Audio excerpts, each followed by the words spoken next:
You want to finish your projects in half the time without doing traditional binding? Introducing facing. Stick around for a few minutes and I'll show you how it's done.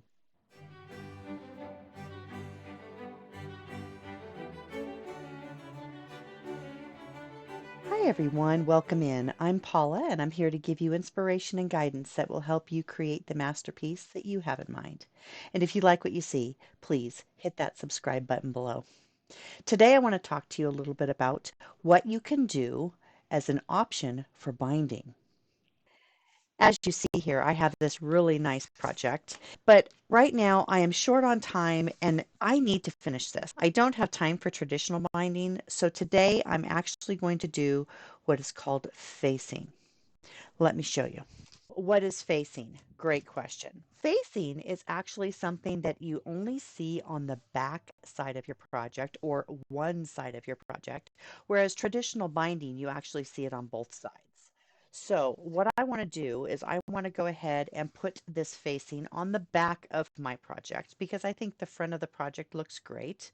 Also, too, I'm going to be using the same fabric that I use in this border.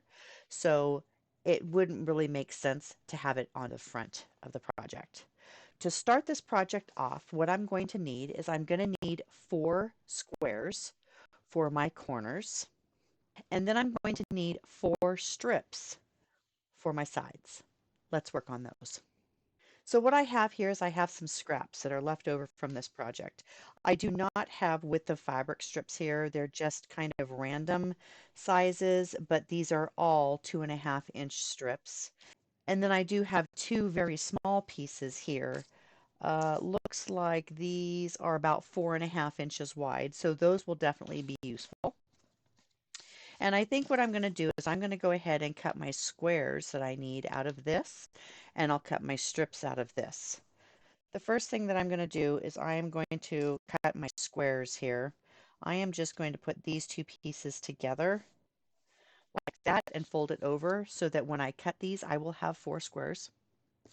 Since these strips are 2.5, I think what I'm going to do is I'm going to make my squares here 3.5 inches.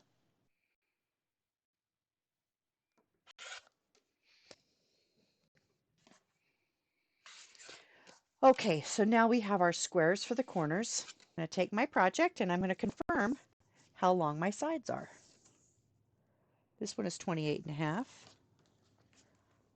And this direction should be the same. It's 28.5. Let's confirm how big our strips are. If our sides on our project are 28.5, we need to have at least 28. So now I'm going to take my 28-inch strips and I am going to take these over to the iron and I'm going to iron them in half, just like I would for my binding.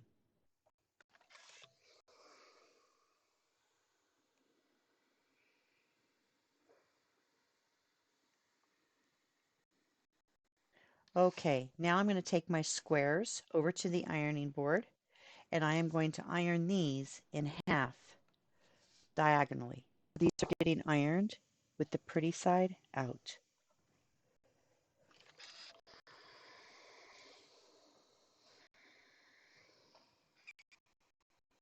So the first thing that we're going to do is on the opposite side where we want our facing to be shown, we are going to place our 4 corners here where the fold line is towards the center of the work. And we're going to pin these or clip these in place.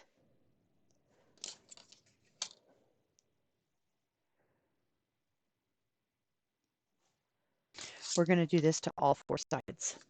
Now we're going to take this over to our machine and we are going to sew these in place using a 1/4-inch seam from one point to the next, doing a back tack at the beginning and the end. Let's go do that.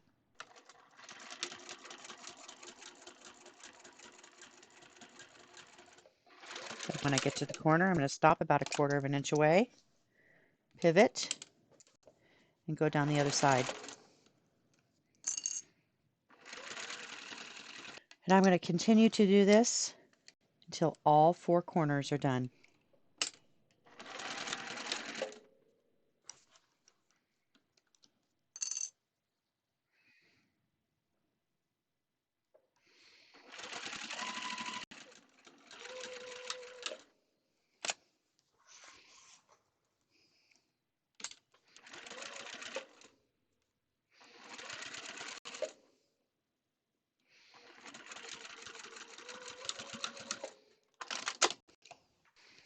Okay, so now all 4 of my corners are sewn in place. Now what I'm going to do is I'm going to take my strips and I am going to flip these so that the raw edges of my strips match the raw edges of my work. And these do not need to be this long. Of course, you have your 4 corners here.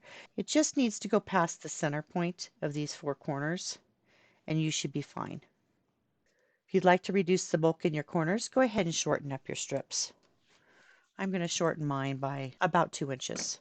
I'm going to go ahead and center these strips and I'm going to clip these in place.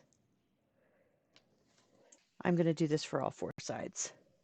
Now what I'm going to do is I'm going to take this over to our machine and I'm going to start on the edge of the strip, do a back tack, and sew down all the way 1/4 of an inch. I'm going to make sure that my raw edges stay lined up the whole time.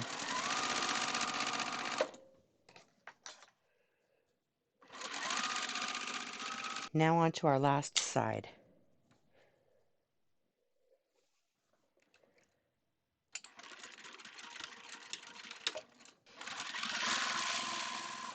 Okay, so now we have our strips sewn on to each side of our work and we have our corners in place. So what I'm going to do is I'm going to take this over to the iron.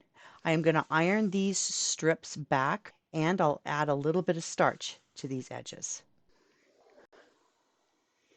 Just roll these back.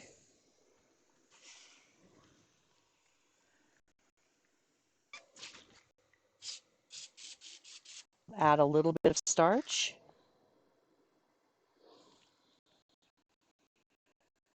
Make those nice and crisp. We're going to do this to all 4 sides. So what we're going to do now is we're going to take our clips and we are going to fold this edge down until that seam is right on the very edge. I'm going to iron it, make a nice crisp edge, and then put a clip. And we're going to do this to all 4 sides.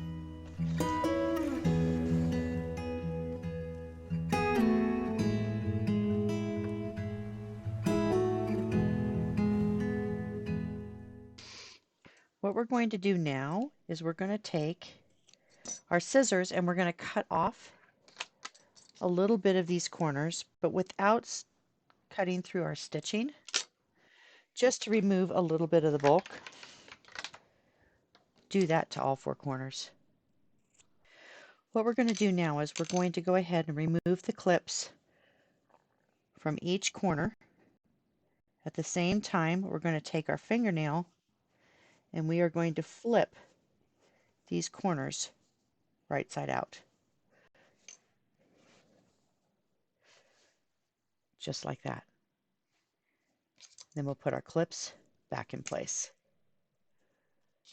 This is what our back is going to look like, and our front is nice and clean. Now you can finish this off in 2 ways. You can take this over to your machine and you can stitch right along the edge here and baste that in place, or you can also hand stitch this down with whip stitch. It's your choice. Either way looks lovely. Just remember that if you do use your machine, you will see the stitching on this side. I'm going to go ahead and machine stitch this. I am going to make sure that I have some tails to use here so that I can tie those off on the end. And I'm literally just going to use the side of my presser foot to align with the edge of my strip, and that's what I'm going to use to make my stitches. Removing the clips as I go.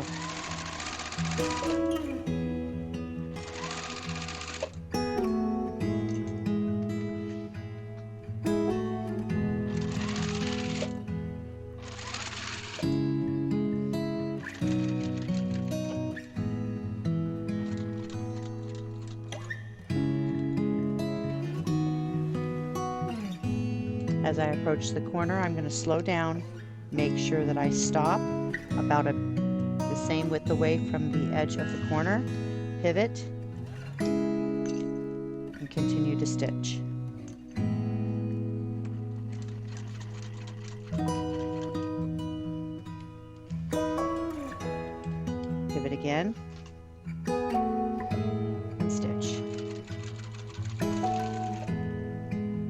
go all the way around, all 4 sides.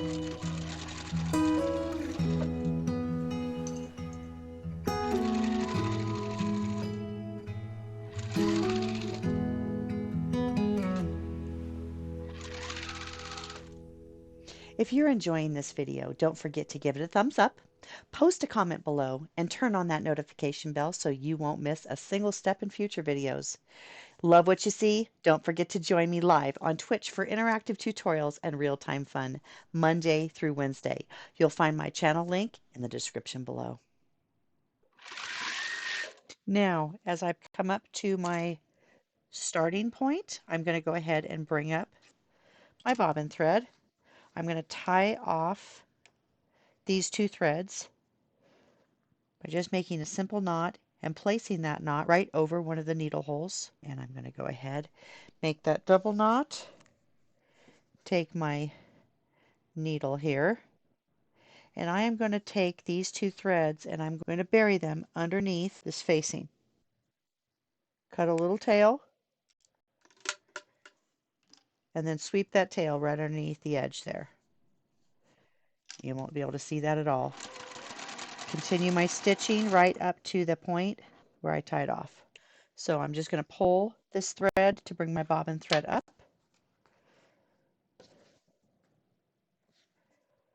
Tie a knot and leave that knot right over one of those needle holes. Double knot. Take my needle.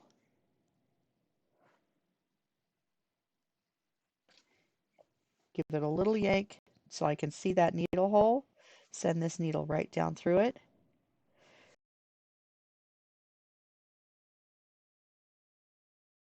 Bury that knot. And again, cut those threads. And there you have it. Our project is done and it looks amazing. You'll see the top stitch really does add to it. So there you have it, a quick and easy way to finish off your project without doing the traditional binding. And it looks beautiful from the back as well. Well, everyone, thank you so much for watching. I appreciate each and every one of you, and I can't wait to see you next time.